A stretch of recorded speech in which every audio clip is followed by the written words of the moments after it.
Alors, on va commenter la paracha de cette semaine. Alors, on va reprendre des éléments qu'on avait déjà vus l'année dernière, mais on va rajouter d'autres choses. Le verset dit ainsi: Atem nitzavim ayom kolechem. La paracha commence ainsi: vous tenez aujourd'hui, vous tous, l'ifne Hashem Elokechem, devant l'Éternel, votre Dieu, Rachechem, Sheftechem, vos chefs de tribu, Ziknechem, Veshotrechem, vos anciens, vos juges, Kol Ish Israël, tout homme du peuple d'Israël. Ici, le passouk, il est magnifique, on voit l'hardout, l'union, etc., c'est magnifique, mais il y a un mot qui est en trop, qui est superflu, c'est le mot ayom. Vous êtes présent aujourd'hui. Ben oui, Moshe, il est là, sur les plaines de Moab, il s'apprête à rendre l'âme, il s'apprête à mourir. Ouais, donc c'est normal que les Israël, ils se tiennent aujourd'hui. D'accord? Et si Moshe, il leur parle, c'est qu'ils sont présents aujourd'hui. D'accord? Comme si moi, je vous dis, vous êtes tous présents ce soir. Ah oui, vous n'êtes pas présents il y a 10 ans. On est là pour ce soir. Donc le terme ayom aujourd'hui, il est en trop. Il faut expliquer pourquoi est-ce qu'on mentionne le mot ayom. Alors, dans quasiment tous les livres de Hassidut, on explique que ce pasouk Atem Nitzavim Ayom parle par allusion de Rosh Hashanah. Toujours Nitzavim, c'est toujours la paracha que nous lisons avant Rosh Hashanah. Et bien ici, le début de la paracha, il y a une allusion à Rosh Hashanah. Par rapport à ce qui a été explicité dans le Zohar HaKadosh. Dans le Zohar, Parashat Bo, on prend le début du livre de Job, de Eyob, et le Zohar il commente ainsi. Regardez ce qu'il dit le verset dans Eyob. Vaï Hayom, et ce fut Hayom, le fameux terme Hayom, aujourd'hui. Vaïavo Vena Elohim, sont venus les fils de Dieu. C'est qui les fils de Dieu? C'est les anges.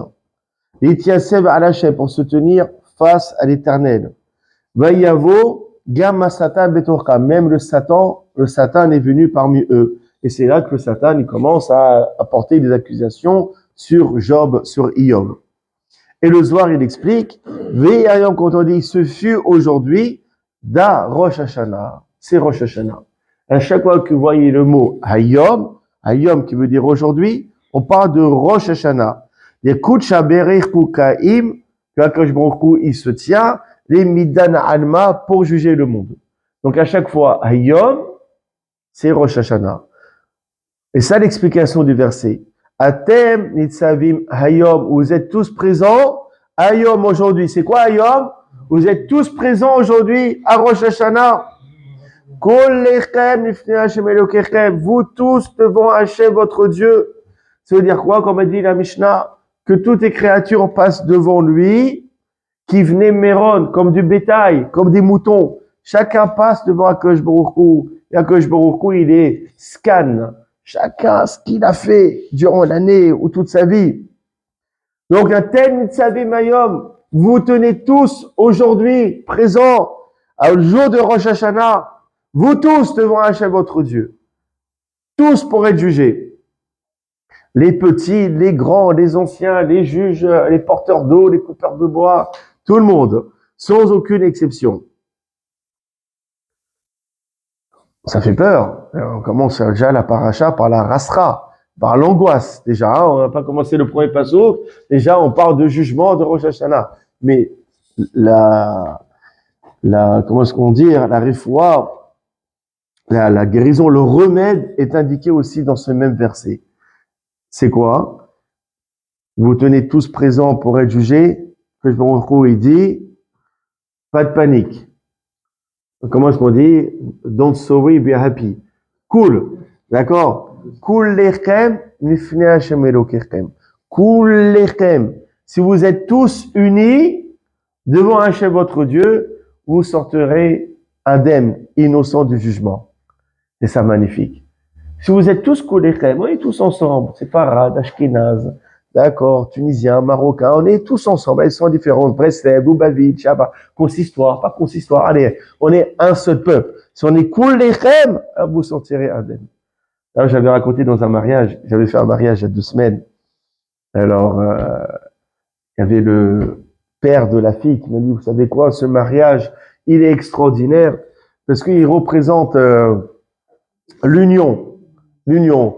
Le père, il est tunisien, la mère, elle est marocaine, la belle-mère, elle est algérienne. Et il dit, on montre l'union. Shabbat à la table, il y a la daf, il y a la pkala, il y a tout. Donc, alors, et si vous pouvez toucher un petit mot là-dessus pendant vos discours, ça nous fera plaisir. D'accord? Qu'est-ce que j'ai sorti, moi? J'ai sorti, dans quelques semaines, on va lire la paracha de Atem Nitzavim. Vous êtes tous présents. Atem, vous, dans l'intégralité, ça montre l'union. C'est quoi Atem? Aleph, c'est algérien. Tav, c'est tunisien. Et même, c'est marocain. Voilà. Là, sûr, il y a tout le monde pendant ce mariage. Ils ont kiffé grave. D'accord?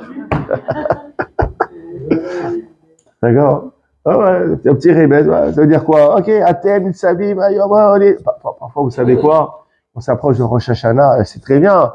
On veut mieux faire Shabbat, on veut manger Gilad Kacher, et on veut prier avec Minyan, et on veut Ben Adam Lahavero, entre un homme et son prochain, où on en est. D'accord? C'est important d'avoir l'Ahdout, l'union. Pas Pachout, c'est bien de travailler là-dessus. S'il y a l'Ahdout, alors on n'a pas lieu de s'inquiéter à Rosh Hashanah. Rashi, dans cette même paracha de Nitzavim, il explique le mot Hayom, d'accord, en utilisant le Midrash. Pourquoi il a marqué « vous êtes présents aujourd'hui » Alors, Rashi il amène le Midrash, je vous lis le Rashi. Laman ismecha parashatem savim la klalot. Pourquoi est-ce qu'on a juxtaposé la paracha du Nitzavim à celle des malédictions? Dans la paracha précédente, Shabbat dernier, on a lu toutes les malédictions. Juste après, on va lire la paracha du Nitzavim. Quel est le rapport entre les deux? Pourquoi les deux passages sont juxtaposés? On dit, les filles, parce que Shishamu Israël me'akelalot haser shtaim. Parce que les bénis Israël, ils ont entendu 100 malédictions moins 2. Ça fait 98. Bénis Israël, ils ont entendu 98 malédictions, une plus dure que l'autre. Sans compter les 49 qu'on a lus dans le livre de Vaikra, de la paracha de Bechokotai. Ils ont entendu ces malédictions. Alors nous, on est lus dans les Sefer Torah. D'accord? C'est moi qui vous lis tout cela, ça passe. D'accord? Mais quand c'est Moshe Rabbeinu, vous le voyez habiter, le visage en feu, avec la parole de Dieu qui sort, d'accord, de son gosier, etc., ça doit bien faire flipper. Et bien, Israël, ils ont entendu toutes ces malédictions de la bouche de Moshe, Orikou Fenehem. Ils ont pâli, ils ont jauni, ils ont fait un malaise. Véamrou, ils ont dit, Miyuchal la'amod ba'elu. Qui pourra résister à cela? Toutes ces malédictions, mais personne ne pourra rester en vie. C'est perdu d'avance. Itrin, Moshe, les Fayesab. Moshe a commencé à les consoler, à les apaiser. Quoi? Pourquoi vous avez peur? Athènes, vous savez, Mayom? Vous êtes tous présents aujourd'hui? Ouais, est-ce qu'il y a quelqu'un parmi vous qui est mort ou qui est tombé malade ou...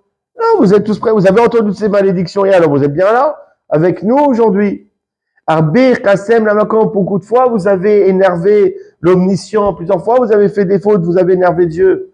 Doula Asa Etrem Kiliya, jamais vous a exterminé. Voilà, pourquoi maintenant vous paniquez, vous commencez à devenir blême. Verratez comme les fanats, c'est que vous êtes bien vivant devant lui. Ayom, pour ça il y a marqué le mot Ayom, aujourd'hui.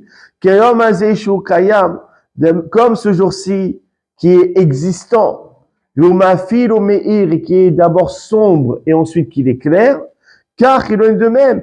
Ir Lachem, Dieu, il va aussi vous éclairer, malgré que dans votre histoire vous allez passer des périodes sombres.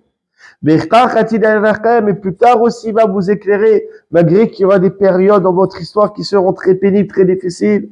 Donc il a pourquoi marqué le mot Ayom aujourd'hui? C'est Dieu, c'est Moshe, il vient consoler Ben Israël. Qu'est-ce qu'il y a? Vous êtes en panique parce que vous avez entendu une malédiction? Ben, no panique, ne stressez pas. Vous êtes bien présent aujourd'hui, vous êtes bien vivant aujourd'hui. Donc, vous voyez que vous n'avez pas lieu de vous inquiéter. D'où le terme Ayom aujourd'hui. Le Hatam Sofer, il donne un très beau hidouche, une très belle explication. Yaakov Avinu, il a vécu combien d'années? 147. Bravo. Il a vécu 147 ans. Jacob, le patriarche, 147 ans. D'accord? Or, il y a eu combien de malédictions en tout? Alors, c'est très facile. D'accord? Bah oui, 147. Pourquoi? 98 dans la paracha de Kitavo, plus 49 dans le livre de Vaïkra, ça fait 147. Ça veut dire quoi? C'est pas anodin. 147 malédictions qui correspondent aux 147 années de Yaakov. Il explique le Hatam Sofer que par la Kedusha, par la sainteté de Yaakov, alors il a pu amener une protection face aux malédictions qui sont marquées dans la Torah. 147 pour contrer 147. Grâce à la sainteté de Yaakov qui a vécu 147 ans, alors il a fait front, il a fait écran face aux 147 malédictions. 147 pays. Oh, c'est exactement. Hatam Sofer, il dit ça. Ah oui, Khazak, il le dit en plus, hein, dans son commentaire. Khazak. J'ai fait exprès de sauter ça pour pas. Mais Khazak ou Baruch. Vous l'avez lu? Vous l'avez lu? non, je l'ai lu ailleurs. Ah, mais magnifique. C'est du Ramazouz. Extraordinaire. Bah, il a pris de Hatam Sofer. Alors maintenant, on va approfondir cette idée. D'accord? Pourquoi Dafka, c'est Yaakov qui vient protéger des malédictions? Pourquoi pas Abraham? Pourquoi pas Yitzhak? Qu'est-ce qu'il a de particulier, Yaakov? Alors, le Ismar Moshe, il explique comme cela. Le Ismar Moshe, il se pose des questions sur le Midrash que Rashi, il a mené. Comment il dit le Midrash? Les bénis Israël, ils ont entendu 100 malédictions moins 2. Quelle lourdeur. Dis 98 malédictions. C'est lourd. 100 moins 2. C'est lourd, ça. Vous comprenez quoi? 147 qui dit 150. Non, il y a pas trop, non, il y en a qui sont jumelés. Mizmor Shir Shabbat, Hashem Malach, qui sont jumelés, par exemple, tu vois. Exactement. Ouais, il y en a qui sont jumelés. Mizmor Shir le Yom Shabbat, Hashem Malach, ils sont reliés. Ashray le deuxième. Le premier et le deuxième. Ah, Ashray, tu mets derrière. Ouais, et le deuxième, c'est la. Ouais, il y en a qui sont jumelés pour ça. Alors, j'ai fait exprès de ne pas le dire pour ne pas amener toutes ces questions. C'est ça qui est marrant. Alors, d'abord le Smart. Je reprends sur la question du Smart Roger. Les ministres, ils ont entendu 100 malédictions, moins 2, dès 98. C'est lourd. Pourquoi cette expression 98 moins 2? Encore autre chose. Moshe, il leur dit, bon, vous avez entendu une malédiction. Alors, vous êtes bien vivants aujourd'hui. Pourquoi vous me prenez la tête? En gros, c'est ça. Donc, ça veut dire quoi? Que les malédictions, c'était du bluff. Que ça va jamais se réaliser. Alors, pourquoi je suis resté, moi, une demi-heure à lire la chichi pour que finalement, c'est du bluff. Il n'y a pas lieu d'avoir peur, ça va pas se réaliser. C'est grave ce qu'il répond Moshe. Bon, vous avez entendu. Bon, entre nous, vous êtes bien vivants aujourd'hui. On voyait bien que ce que j'ai dit, c'est du mytho. En gros, ça sent comme ça que vous lisez le Midrash, hein. Chas Shalom. C'est marqué dans la Torah, c'est que c'est Emet. D'accord? On comprend pas la réponse de Moshe Rabbeinu. Alors, regardez. Il y a il y a un enseignement dans le Zohar Hadash, Parashat Kitavo, qui est incompréhensible. Zohar, c'est de la Kabbalah, c'est de l'ésotérisme. On comprend pas. C'est des devinettes, c'est caché, tu vois. Et ben là, effectivement, vous allez voir que c'est un truc très ésotérique. Ça passe très ésotérique, très caché. Regardez. Amari Rabbi Shimon. Rabbi Shimon, il parle à Eliyahu parce que Eliyahu s'est révélé à Rabbi Shimon Bar Yochai parce qu'il était caché dans la caverne. Et il y a un dialogue entre Rabbi Shimon Bar Yochai et Eliyahu. Rabbi Shimon Bar Yochai lui pose la question. Be'an atar, dans quel endroit dans la Torah, Idgalia a été dévoilé pour Cana d'Israël, le salut, la délivrance du peuple d'Israël, Béané Klalot dans ses malédictions. Dans tout le passage des malédictions qu'on a lu dans la paracha de Kitavo, donne-moi l'endroit où se trouve la clé de la délivrance. Amar, Eliyahu lui répond quoi? Ashkar Bediyek, casse-toi la tête, va chercher. Ah, c'est trop facile. D'accord, va chercher. Ashkar Bediyek. Durta Bisha Mikulhu Tamanave. Dans la pire des punitions, dans la pire des malédictions, là-bas tu vas trouver la clé de la délivrance. Je te donne un indice. Là où il y a la pire des malédictions, c'est là où il y a la clé de la délivrance. Alors, Rabbi Shimon Bar Yochai, il s'attelle à la tâche. Ashkar, il s'est fatigué. Vediyek, il a étudié de manière approfondie. Ashkar, et il a trouvé. Dirtiv, la clé de la délivrance, elle est dans ce pasouk. Regardez ce verset. Vayu hayecha telum lecha. Ta vie sera mise en suspens. Min neged. Ta vie, elle sera mise en suspens. C'est-à-dire que ta vie sera constamment menacée. Constamment, tu seras en sursis. C'est terrible, ça. Regardez ça, vous voyez les témoignages. Je suis en train de dire en ce moment les cahiers de Alter. D'accord? Ce qu'il a vu à Auschwitz. En fait, ce qui ressort, c'est que chacun, il se disait à n'importe quel moment, il peut mourir. Chaque jour, ça peut être la mort. Quand ils allaient se coucher dans les baraques, ils savaient qu'à n'importe quelle heure, on pouvait les faire sortir pour les faire brûler ou pour les fusiller. On ne peut pas se réveiller le lendemain matin. Et c'est ça, en fait. C'est une des malédictions. Ta vie sera suspendue. Et tu auras peur la nuit et le jour. Et tu ne croiras pas en ta vie. C'est la pire des malédictions, celle-là. C'est une catastrophe. Eh bien, la clé de la délivrance est inscrite à l'intérieur. Comment? Ça s'arrête là. Le Zohar, il ne nous dit pas.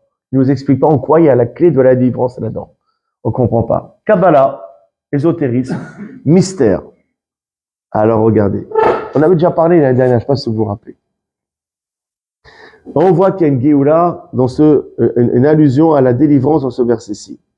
Le Yaharot des vaches, Rabbi Yonatan Abshitz, il explique qu'il prend un passage dans la Gemara, dans Masechet Shabbat, page Kouf Nun Gimel, 153. Tnan Nahtam a marqué dans une Mishnah là-bas. Rabbi Eliezer Omer. Rabbi Eliezer dit, il réunit tous ses élèves, il dit, je vais vous donner un secret extraordinaire. Ouais, tous les élèves ils se réunissent autour de Rabbi Eliezer. Il dit, c'est quoi? Regardez ce secret que je vous donne. Shuv yom echad ifne mitatra. Fais teshuva. Repentis-toi un jour avant ta mort. Quel secret! Shalut Amida, Rabbi Eliezer. Les élèves de Rabbi Eliezer, ils sont déçus. Ils disent, c'est quoi cet enseignement bidon là? Est-ce qu'un homme il sait quel jour il va mourir pour faire teshuva un jour avant? Si tu sais que la personne elle va mourir le 18 août 2085. Ok, le 17 août, je fais teshuva. Ben, voilà, et fais teshuva un jour avant ta mort. Est-ce qu'un homme il sait quand est-ce qu'il va mourir? Amar la haine, justement, vous avez tout compris. Rabbi Eliezer elle leur répond. Verkol sheken, la plus forte raison. Yashuva yom, fais teshuva aujourd'hui, parce que peut-être que c'est le dernier. C'est ça le truc. Fais teshuva aujourd'hui. Sheme yamotemaha, parce que peut-être que tu vas mourir demain. Quand un homme, il vit son jour comme si c'était le dernier, toute sa vie passe betchouva. C'est ça la clé. D'accord? Fais teshuva un jour avant ta mort. Je sais moi. Peut-être que demain c'est le dernier. Donc il faut faire teshuva tous les jours. Parce que peut-être que c'est le dernier. D'accord? Et c'est ça le grand secret que Rabbi Eliezer il a donné. Et c'est-à-dire finalement, la clé elle est comme cela. Lorsque un Ish Israël, d'accord, il veut servir Hachem, avec une tchouva shelema, avec un repentir parfait, total, en faisant des bonnes actions, le meilleur conseil, c'est qu'il s'imagine que le jour qu'il vit, c'est le dernier. D'accord? Parce que si un homme, il sait vraiment que c'est son dernier jour, un jour, il y a les médecins qui disent, monsieur, aujourd'hui, c'est le dernier. Ouais, restera, hein? D'accord? Qu'est-ce qu'il va faire? Il sait que dans quelques heures, il va rejoindre le Tout-Puissant. Il va falloir rendre compte. Qu'est-ce qu'il va faire? Il va dire Tehillim jusqu'au dernier moment parce qu'il commence à stresser. D'accord? Ben, c'est pareil. Un homme doit dire chaque jour, c'est le dernier. Oh, c'est le dernier. Comme ça, il fait teshuva. Il sait qu'à n'importe quel moment, il va rendre compte. Donc, il va faire teshuva. C'est ça le conseil qu'il donne Rabbi Eliezer. Et maintenant, on comprend le Zohar. Il dit le Harod des vaches, il dit, c'est ça ce qu'il nous dit le Zohar. Je vous lis dans les mots de Yarod des vaches. Bezéou, Razad et Fourkana, Shehi Ateshuva. C'est ça le secret, la clé de la délivrance. C'est quoi? C'est la Teshuva. Omerumaz Bapasouk, c'est mis en allusion dans le verset. Bayou Haïkat Onecham Neged. C'est quoi? Tes jours seront mis en sursis. Ça veut dire quoi? shekol sha'at ta'alu lamut, qu'à chaque instant, tu peux mourir. Ou fahata yomam valayla, et tu auras peur le jour et la nuit. Ou là, peut-être que le grand rendez-vous, comme elle a dit Dalida, cette grande hakama, d'accord, peut-être que est arrivé le moment, mais l'autre, amin behayecha, si tu vas pas croire en tes jours, qui kol sha'az mana, chaque instant, c'est le zman. Et donc tu vas faire tes shuvah, et grâce à cette shuvah, c'est comme ça que tu vas faire pousser la délivrance qui accorde bitshuva, parce que tout dépend de la teshuva. Et c'est ça ce que Rabbi Shimon Bar Yochai il a trouvé. La clé de la délivrance, elle est dans ce pasouk. C'est quoi? Tes jours seront mis en sursis. C'est-à-dire que si un homme il pense que chaque jour il est en sursis, que chaque jour ça peut être le dernier, qu'il a peur le jour et la nuit parce que chaque instant la mort elle peut arriver, alors la personne elle va vivre toute sa vie bitshuva. Et donc, si on fait teshuva, eh ben, le Mashiach, il va venir, la délivrance, elle va venir. Et donc, voilà, maintenant, on comprend ce qu'il dit le Zohar. La clé de la teshuva, elle est inscrite dans la pire des malédictions. Maintenant, tu comprends. Extraordinaire ou pas? Maintenant, quand tu comprends ce Zohar. Et maintenant, on comprend pourquoi Moshe, il a dit au Ben Israël, non, maintenant, on comprend pourquoi le Midrash, il a dit, les Ben Israël, ils ont entendu 100 malédictions, moins 2. Et le Midrash, il n'a pas dit 98. Parce que réellement, comprenez la paracha de Kitavo, et vous comptez les malédictions, vous n'arrivez pas à 98. Vous arrivez à 100. Réellement, il y a 100 malédictions. Comptez, prenez, à chaque fois les malédictions, et aussi, il y en a 100. Mais néanmoins, on retire 2 malédictions qui réellement n'en sont pas. C'est lesquelles? Celles qu'on vient de lire. D'accord? Celles qu'on vient de lire. Ça veut dire quoi? Boker Tomar mi ten aira ça veut dire quoi? Ça, le matin, tu diras qui a donné le soir. C'est réellement, il est là comme cela. Quand on dit tes jours seront mis en suspens, nous on croit que c'est une malédiction. Ça dit que c'est pas une malédiction, c'est une bénédiction.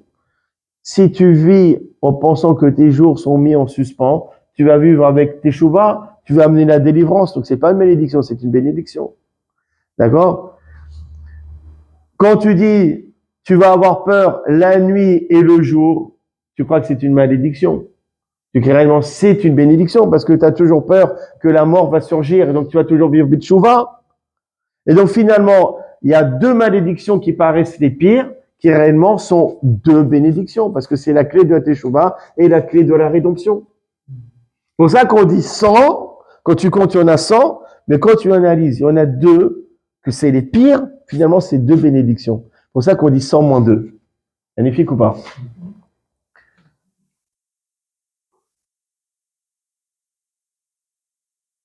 Et c'est pour cela, ils ont dit les bénis Israël, Miyuchal Amot Ba'elu. Qui pourra résister à celle-ci? Ba'elu, celle-ci au pluriel. C'est qui celle-ci? C'est les deux. Les 2 en question. Comment est-ce qu'on peut vivre, nous, avec la vie en suspens? On peut mourir à n'importe quel moment. Comment on peut vivre en ayant peur le jour et la nuit? Alors, Moshe leur répond, vous inquiétez pas. D'accord? Vous inquiétez pas. Finalement, ce sont des bénédictions et pas des malédictions. Donc, ne vous inquiétez pas.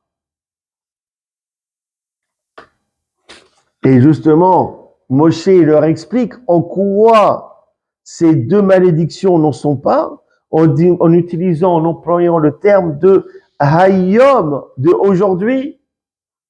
Ça veut dire quoi? Pourquoi ces 2 malédictions sont en fait des bénédictions? Parce que ça vous permet de vivre constamment sous le mode de Hayom, de aujourd'hui, de vivre au jour le jour, de vivre chaque jour comme si c'était le dernier. Et donc, grâce à cela, vous êtes constamment bitshuva. Pour ça que Moshe dit Atem, Mitsavi, Mayom, vous êtes présents aujourd'hui. Maintenant, on comprend quelque chose d'extraordinaire. C'est-à-dire que si vous faites tout le film, c'est extraordinaire. Maintenant, on va comprendre les choses différemment. Ils entendent cette malédiction. Votre vie, elle sera constamment suspendue, mis en sursis. Malédiction catastrophique. Tu vas avoir peur le jour et la nuit. Catastrophique. Et mais Israël, ils ont dit, mais comment est-ce qu'on va vivre avec ça? Mais comment est-ce qu'on va vivre avec ça? Alors, Moshe leur répond, Atem Sabim Hayom. Vous êtes présents aujourd'hui, dans le sens, c'est pas des malédictions, ce sont des bénédictions, parce que grâce à ces versets, vous apprenez qu'il faut vivre Hayom, au jour le jour, comme si c'était le dernier. Donc, grâce à cela, vous faites échouva, et il y aura la rédemption. Donc, c'est pas des malédictions, ce sont des bénédictions. Et là, ça a rassuré, ça a apaisé les bénis Israël. Donc, tu vois comment, d'une première lecture, comme on a fait tout à l'heure dans la Gemara, hein, on avait une première lecture du texte, et quand on creuse, quand on analyse, on donne un sens tout à fait différent. On a mis une autre dimension au texte. C'est ça le kiff de l'étude. D'accord? C'est d'amener différentes vies à un même texte.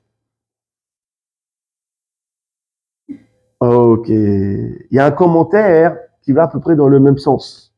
Yaakov, avant de mourir, donc je reviens sur Jacob, a écrit comme cela. Donc Jacob, il est sur son lit de mort. Vaikra Yaakov el Banav. Yaakov, il appelle ses fils. Vayomer, il dit ainsi, et à ce four, réunissez-vous. Vagida lachem et asher ikare trem ahdamim. Et je vais vous raconter ce qui va se passer be'aharit ayamim, dans les derniers jours. En fait, Yaakov Avinu, il fait comme Rabbi Eliezer. Il dit, mes enfants, réunissez-vous. Je vais vous donner un secret extraordinaire pour amener la Géoula, pour amener la délivrance. C'est quoi, mes enfants? C'est quoi la clé? C'est B dans ces deux mots-ci. Be'aharit ayamim, dans les deux derniers mots du verset. Be'aharit ayamim, dans la fin des jours. C'est-à-dire que si vous considérez à chaque fois que c'est votre dernier jour, vous considérez que vous êtes dans la fin de vos jours, alors par conséquent, vous allez vivre toute votre vie dans la Teshuvah. Et donc, vous allez amener la Géoula. La clé, elle est dans ces deux mots, Be'aharit ayamim, dans les derniers jours. Maintenant, je reviens sur Rosh Hashanah. Rosh Hashanah, c'est quoi Rosh Hashanah? Le nouvel an. Pourquoi c'est le nouvel an? Parce qu'on dit que c'est le jour où Dieu il a créé le monde. Et on dit que c'est aussi le jour du jugement. Ayom Harat Olam. Ouais, mais maintenant, au jour de la Teshuvah aussi. Maintenant, la question est, Dieu il a créé le monde. On a besoin de faire toute cette angoisse. Parce qu'il a créé le monde, alors on a besoin d'être jugé, on a besoin de faire Teshuvah. Et quand c'est le 1er janvier, jour de l'an, c'est tous les cotillons, le champagne, c'est la fête, à minuit tout le monde s'embrasse, c'est la teuf.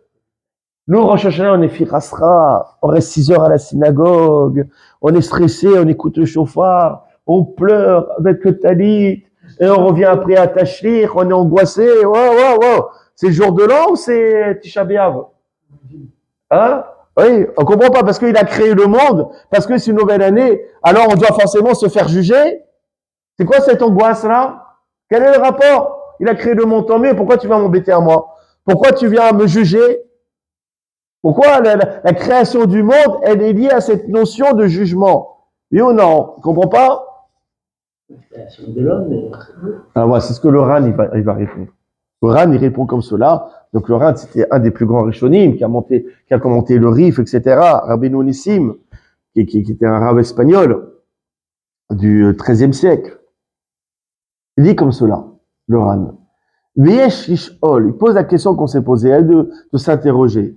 Lama Adam Nidon be Rosh Hashanah yoter mishayamim. Pourquoi l'homme, il est jugé à Rosh Hashanah plus que les autres jours? Tirutz Davarze. La réponse est ainsi. La Madnu, nous l'apprenons, mais des Gersina Pesikta, par rapport à une Gersa, une version d'un texte que nous trouvons dans la Pesikta. Beshem Rabbi Eliezer, au nom de Rabbi Eliezer. Des Tanya, il y a marqué dans une Braïta, il dit quoi, Rabbi Eliezer? On retrouve le même Rabbi Eliezer de tout à l'heure. Berkaf, réellement, le monde, il a été créé quand? 25. Le 25 Elul. Berkaf et Beloun, le monde, il n'a pas été créé à Rosh Hashanah. Le monde, il n'a pas été créé le 1er Tishri. Le monde, il a été créé le 25 Elul. Exactement. Vegarsinatu atam pesikta. Il y en a un autre texte dans la Pesikta. L'imsa omer berosh Hashanah nivra adam harishon. Et à Rosh Hashanah, l'homme a été créé. Donc le monde a été créé le 25 Elul. Et l'homme, il a été créé le 6e jour, 6 jours après. D'accord? Donc Rosh Hashanah, c'est pas la création du monde, c'est la création de l'homme. Et maintenant, vous avez dans la Pessikta, dans ce Midrash, l'agenda du premier homme, le premier jour qu'il a été créé. A marqué tout. Telle heure, il a pris le petit déjeuner, telle heure, il a fait ci, telle heure. Non, je rigole, mais il y a tout l'emploi du temps. Regardez tout son agenda. Sha'ar Rishona, la première heure de la 6e journée de la création du monde. Allah Marshava, Dieu, il a eu l'idée de créer un monde. Shenia, la 2e heure, Nitia'at, il a demandé conseil aux anges. De là, on apprend qu'il ne faut jamais décider tout seul. Comme je me rends compte lui-même, est-ce qu'il y a plus grand que lui? Il a demandé conseil. Pour nous. Pas dire, ah, je suis seul, je décide, dictature. C'est quoi, toi? T'es mieux que je me retrouve? Il faut toujours demander conseil. Bishlosha, 3e heure, Kines Afro. Il a amassé sa poussière pour le créer. Bédalet, 4e heure, Gavlo. Il a pétri. Hamisha, la 5e heure, Rikamo. Il a mis les veines et les tendons. D'accord? Bevav, la 6e heure, Asao Golem. Il a formé tel un golem. Baz Bezaïn, Bashébéri, la 7e heure, Zarak Boneshama. Il a jeté en lui l'âme. Il a habité d'une âme. Il a insufflé une âme. Bahed Bashéminit, à 8e heure, il a fait rentrer dans le paradis, le jardin de Eden. Batishérit, la 9e heure, on est avant Shabbat, hein, parce que c'est vendredi, hein, on s'approche à l'heure de Shabbat. La 9e heure, Nitztava, il a reçu l'injonction de ne pas manger le fruit défendu. Ba'asirit, la 10e heure, on est 2 heures avant l'entrée de Shabbat. Sarah, il a fauté. Il a pas tenu plus d'1 heure. D'accord? 10e heure, il a fauté. Be'ahat Aisre, Nidon, à la 11e heure, donc 1 heure avant l'entrée de Shabbat, il a été jugé. Bishtem Aisre, à la 12e heure, donc à l'entrée de Shabbat. Yatsa Bedimus, il est sorti innocent du jugement. Bedimus. Amarlo Akosh Baruch Hu, il lui dit comme cela. Ze Siman Ivanecha, ça c'est un signe pour tes enfants. Keshem, de la même manière, She'amat Alefanai Badin Bayomze, que tu t'es tenu en procès, en jugement, devant moi, cette journée-ci. Donc c'est la journée de Rosh Hashanah. Veyasata Bedimus, c'est que tu es sorti innocenté, car il en sera de même à Tidin dans les temps futurs. Liyot Amdin Efanai Badin Bayomze, mes enfants, et donc tes enfants se tiendront devant moi dans le jugement cette journée-ci, mais aussi Bedimus. Et comme toi, ils sortiront du procès et du jugement innocentés.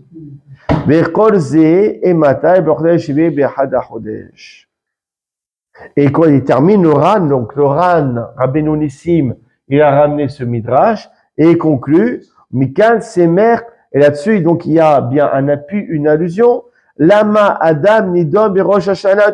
Pourquoi l'homme est plus jugé à Rosh Hashanah que les autres jours? Pourquoi? Parce qu'on reproduit à l'identique ce que Adam Arishon a vécu. Vea Bashamaim Yeshot. Et même dans le ciel, même dans les signes zodiacaux, il y a un siman. Rosh Hashanah, c'est quoi le signe zodiacal? Pour ceux qui suivent qui lisent l'horoscope, c'est la balance. C'est quoi la balance? C'est la justice. Donc, on rappelle que même dans le signe zodiacal, il y a un remèze, une allusion là-dessus, que c'est le moment de la justice. Ah, t'es né, toi, t'es une balance. Dans tous les sens du terme, t'es une balance, toi. À l'école, c'était une balance, déjà. Il a volé mon Tipex, il a volé mon truc. D'accord? Donc, c'est magnifique, c'est extraordinaire. C'est pas simplement on reproduit à l'identique ce que Adam Arishon a vécu. C'est qu'on fait un simatov. Si on juge l'homme à un autre moment de l'année, c'est pas sûr qu'il va sortir innocent. Ouais. Mais étant donné que cette journée-ci, Adam Arishon est sorti innocent, c'est un simatov. C'est un temps de bon augure pour dire que nous aussi, on va être jugé, on va sortir aussi innocent. C'est pour cela qu'à Rosh Hashanah, on est jugé plus que les autres jours. Et une zigoula. Exactement, c'est un simatov. Le Harizal, on avait déjà lu, je ne vais pas lire dans le texte, il explique que dans Adam Arishon, dans le premier homme, il y avait tous les hommes qui étaient intégrés, incorporés dans son corps. Un, il était dans son oreille, l'autre, il était dans sa gorge, l'autre, il était... Je ferai un coin sur là-dessus, qui était dans la gorge de Adam Arishon, c'est Moshe Rabbeinu. C'était les cordes vocales. Il y a tout un cours là-dessus. Yaakov. Bon, moi je connais la version, les cordes vocales, c'était Moshe Rabbeinu. Bon. Et les Toldoth Yaakov, Yosef.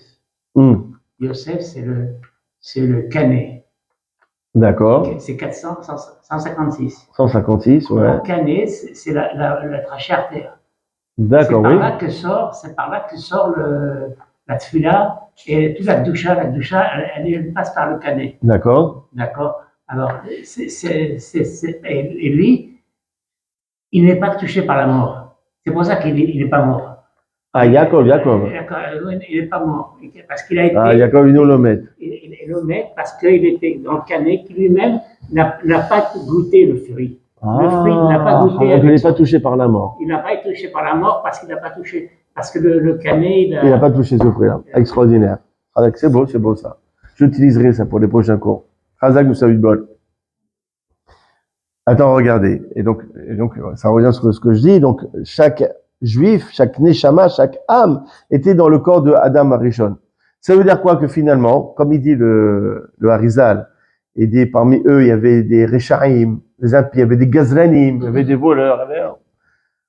Donc finalement, quand Adam Arishon, il a fauté, finalement, qui c'est qui a fauté? Ben, c'est nous. C'est nous, l'ensemble des Neshamot, l'ensemble des âmes, l'ensemble des êtres humains, d'accord, qui ont consommé le fruit défendu. D'accord, on a tous fauté. Donc, Akadosh Baruch Hu, il veut voir si depuis Adam Rishon et jusqu'à maintenant, est-ce que nous avons fait Teshuvah? Est-ce que nous sommes les mêmes fauteurs qu'il y a 5786 ans maintenant? D'accord? Ou bien on a changé? Faut faire pour rester le même, 5786 ans. Il y a des lourds qui bougent pas. D'accord? Ils peuvent rester même 10 000 ans, tu reviens, c'est les mêmes. D'accord? Et c'est ça la question. Il y a 5786 ans, toi, tu étais dans le corps de Adam Arishon. Tu as contribué à consommer ce fruit. Maintenant, on est 5786 ans après. Est-ce que tu es resté le même? Pour ça aussi qu'on est jugé le jour de Rosh Hashanah. Et après, il y a un beau mazal. De la même manière qu'il y a 5786 ans, on est sorti innocent. Alors bon, on espère que 5786 ans après aussi, ça sera aussi le même cas. Maintenant, le Ben Ishraï, on aime bien le Ben Ishraï, Yosef Haïm, dans son commentaire sur Pirkei Avot, dans le livre Hasdei Avot, il explique quelque chose de très beau. Et ça rejoint ce qu'on a dit. Dieu, il a dit, vous n'allez pas manger le fruit défendu, ouais. Et il a marqué quoi? Ki biyom acholcha mimenu mot tamut. Il a marqué le jour où tu vas le manger, tu vas mourir. Ouais, on a ce qu'on a étudié tout à l'heure. Maintenant, il dit le jour où tu vas manger, tu vas mourir. Pourquoi il lui dit le jour? Il dit quand tu vas manger, tu vas un jour mourir. Tu vas engendrer le processus mortel, le processus de la mort. Pourquoi il lui dit tu vas mourir aujourd'hui? Dans le Meshra, il explique exactement. Il dit, c'est quoi? Je donne une interdiction. Je donne l'interdiction de consommer le fruit. Adam Arishon dit, mais c'est trop dur. La tentation est trop forte. Alors Dieu, il dit, je te donne une astuce pour résister au mauvais penchant. Tu imagines qu'aujourd'hui, tu vas mourir. Tu imagines qu'aujourd'hui, c'est ton dernier jour. Tu vas voir, ça va te freiner, tu vas pas fauter. Parce que tu sais que si tu vas mourir aujourd'hui, tu vas rendre des comptes. Et c'est ça. Imagine que le jour où tu vas le consommer, tu vas mourir. C'est-à-dire, imagine qu'aujourd'hui, c'est ton dernier jour. C'est exactement ce qu'on a expliqué. Tu ne veux pas fauter, tu penses qu'aujourd'hui, c'est le dernier. D'accord? Et que dans quelques heures, tu vas monter là-haut et tu vas rendre des comptes. T'inquiète pas que ça va te calmer. D'accord? C'est ça le conseil qu'il donne. Pour ça, justement, il y a un verset qui dit, vous étiez attachés à Hachem, votre Dieu, vous êtes tous vivants aujourd'hui. Maintenant, tu comprends différemment. Pourquoi vous êtes tous vivants? Parce que, Hayom, parce que aujourd'hui, parce que toute votre vie, vous avez vécu en imaginant que c'était le dernier. Parce que toute votre vie, vous avez vécu sur le mode de Hayom, aujourd'hui et pas demain. Aujourd'hui, c'est le dernier. Et donc, vous avez vécu toute votre vie de Betchouva, donc vous êtes encore vivant. Et c'est exactement ce que l'histoire avec Rabbi Yoshua ben Levi. Rabbi Yoshua ben Levi, il rencontre le Mashiach. D'accord? Et il dit, quand est-ce que tu vas venir? Le Mashiach, il lui répond quoi? Hayom, aujourd'hui. Elle est belle. Il fait la fête, il prépare une belle seuda, un vêtement, nana. Il m'a dit qu'il va venir aujourd'hui. La journée, elle passe. Il n'est pas venu. Il dit, il s'est foutu de moi. D'accord? Hakalina. Il s'est moqué de moi, celui-là. D'accord? Alors, qu'est-ce qu'il a fait? Il est parti le voir. Il dit, dis-moi, toi, tu m'as menti? Non, il est parti voir, il est en avis. Il dit, dis-moi, j'ai pas compris. Le machin dit qu'il allait venir aujourd'hui. Pourquoi il n'est pas venu? Mais non, t'as rien compris à ce qu'il a dit. Quand il a dit Hayom aujourd'hui, Hayom im bikolo tishma'u. Aujourd'hui, si en sa voix vous écoutez. Et alors, le jour où tous les bénis Israël, ils vont écouter la voix de l'Éternel, je vais venir. C'est ça, Hayom. Maintenant, tu comprends différemment. Le Machar, il dit, quand est-ce que je vais venir? Je vais venir à Yom.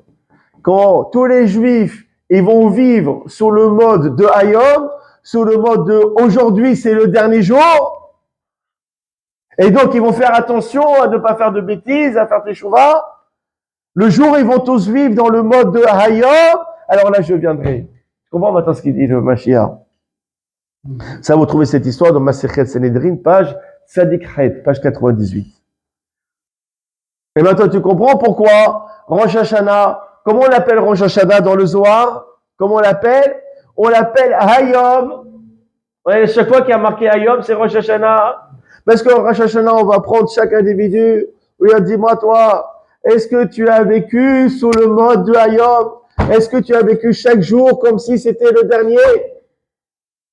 Est-ce que chaque jour tu as fait tes chouvas? C'est ça la question qu'on va poser à l'homme le jour de Rosh Hashanah. C'est pour ça que Rosh Hashanah, il est appelé Hayom. On va poser à chacun, est-ce que tu as vécu sur le mode de Hayom? Est-ce que tu as vécu comme si c'était le dernier? Est-ce que tu as fait tes chouvas tous les jours? C'est ça la question qu'on va poser. C'est extraordinaire. C'est pour ça qu'il est appelé Hayom. Et je vais terminer sur ce dernier commentaire. On avait dit quoi? Qui nous protège des 147 malédictions? C'est Yaakov qui a vécu 147 années.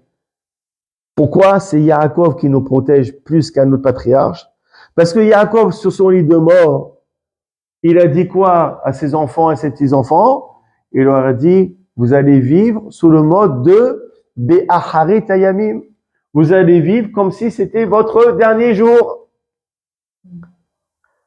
Et quelle est la clé pour être protégé des 147 malédictions? C'est d'écouter le conseil de Yaakov, de vivre chaque jour comme si c'était le dernier. Et donc tu comprends pourquoi c'est Yaakov qui nous protège des malédictions et pas un autre.